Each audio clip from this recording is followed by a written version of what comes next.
So we're going to start with this simple, really powerful image. Just a man, a basketball, and a court. But, you know, if you look a little closer, this isn't just some casual game. This is a story about obsession, about sacrifice, and really about the search for purpose in one of the most unexpected places you can imagine. So, this is all happening on a basketball court at a Turkish Air Force base. And there's this constant rhythm. You can almost hear it, right? The sound of a basketball, the swish of the net. It's just one man, Utku ERTAN, and he's doing the same thing day in and day out. And get this, it's not for a team, it's not for some competition. No, this is for something way, way deeper. And what's really striking is how deliberate this solitude is. I mean, when other people would ask him to join a game, to make it social, he'd just decline. Every time. His goal wasn't to play basketball. It was to perfect one single motion, the three-pointer. This was a totally private, all-consuming quest. So, yeah, this brings us to the real question here, right?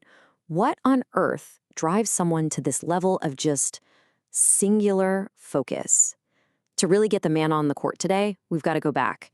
We need to look at the life he lived long before he ever picked up this basketball.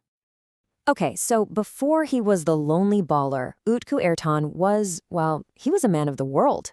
His life was defined by a completely different passion, one that literally put him on the global stage.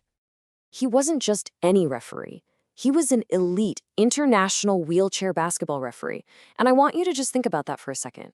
The insane pressure, the level of skill, the pure dedication it takes to officiate a sport that's incredibly fast-paced and high stakes, and to do it at the absolute highest level, all over the globe. I mean, this was his life's calling. And the scope of that calling was just immense. We're not talking about a job in one country. He was a true world citizen. He was traveling everywhere. Europe, the US, China, Morocco, you name it. He was building friendships on every continent. His life was just constant motion. It was full of people, and it was full of purpose. But, that kind of all-consuming passion, it comes with a cost. An incredible professional dedication like that had some really profound consequences on his personal life. And you can actually measure those consequences in a very specific way.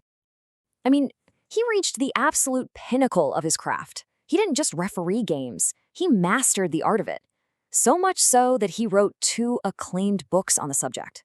The guy was an expert, a total authority. But that number, 2, it also tells another much sadder side of the story.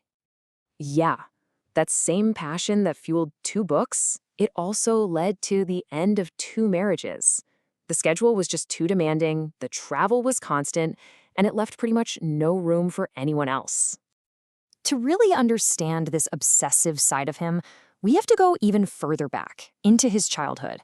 His father passed away when he was only 5 years old. After that, he was raised in a boarding school. And that whole experience, according to the source material, left him feeling kind of frozen in time at tender boyhood. It created this urgency and fragility that would really define his entire life.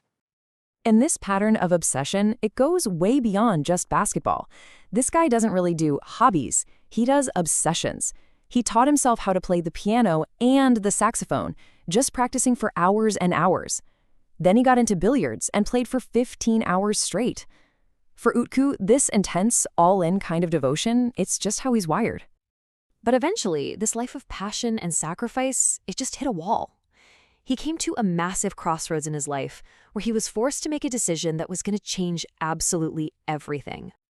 And here's the choice, laid out plain and simple.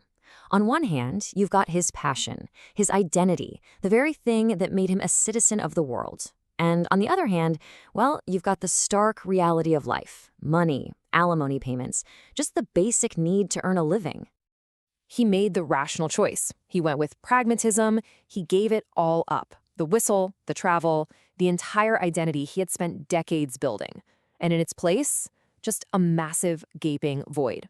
So it makes you wonder, right? What do you do when the one fire that defined you is just gone?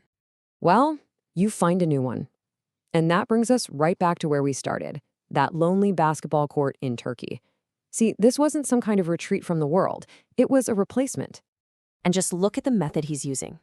This isn't a guy just messing around killing time. No, This is a craftsman at work. First, he studies Steph Curry's masterclass videos.